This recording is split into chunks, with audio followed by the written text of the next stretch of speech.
ប៉ះខ្យល់កាន់តែខ្លាំងមនុស្សមានចំណុចលេចធ្លោតែងតែទទួលបាននូវការចាប់អារម្មណ៍ជារឿងធម្មតាទេ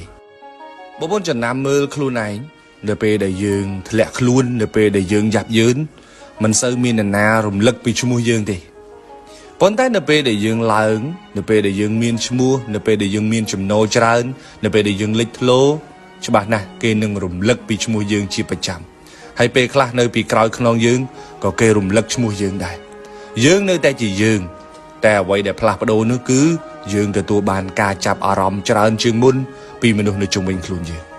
ខំជឿគាត់និយាយថាអ្នកដែលនិយាយពីក្រោយខ្នងយើងមានន័យថាគេកំពុងតែដើរតាមក្រោយយើងហើយ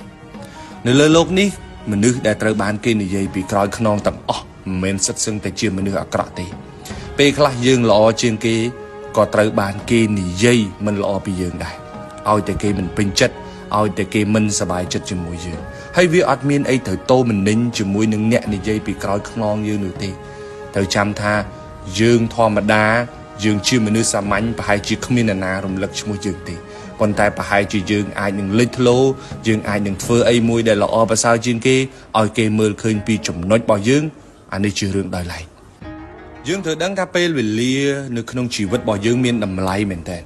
មនុស្សណាសំខាន់ចាំយកមកគិតមនុស្សមិនសំខាន់បាច់យកមកគិតទេកុំតនេពេកផ្ដោតទៅលើមនុស្សណាដែលនាំយើងទៅរីកចម្រើនទៅមុខផ្ដោតទៅលើមនុស្សទាំងឡាយណាដែលបង្កើនជីវភាពរបស់យើងឲ្យល្អជាងមុនបើលក់ដូរទៅផ្ដោតលើភ្ញៀវឲ្យតែភ្ញៀវសប្បាយចិត្តអ្នកណានិយាយអីក៏ស្រែកទៅចិត្តគាត់ទៅចង់និយាយពីក្រោយខ្នងនិយាយពីចំហៀងខ្លួនឬនិយាយពីឡាវតឿណាមកឲ្យនឹងជារឿងរបស់គាត់ទេត្រូវចាំថាមនុស្សល្អជាមនុស្សដែលអង្គុយមើលពីចំណុចល្អរបស់គេហើយរៀនពីចំណុចល្អយកមកអភិវឌ្ឍខ្លួនមិនមែនអង្គុយចាប់កំហុសអ្នកដទៃដើម្បីឲ្យអ្នកដទៃអន់ជាងខ្លួនទេមនុស្សបែបនេះគ្មានភាពរីកចម្រើនទេព្រោះយើងមិនបានរៀនពីចំណុចល្អរបស់នរណាម្នាក់ដែលយើងបានអង្កេតមើលគេជារៀងរាល់ថ្ងៃទេ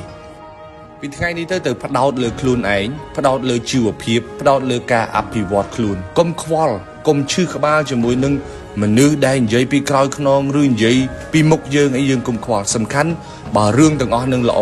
បន្តធ្វើវាទៀតធ្វើវាដើម្បីអភិវឌ្ឍខ្លួនធ្វើវាដើម្បីអភិវឌ្ឍសេដ្ឋកិច្ចគ្រួសាររបស់យើង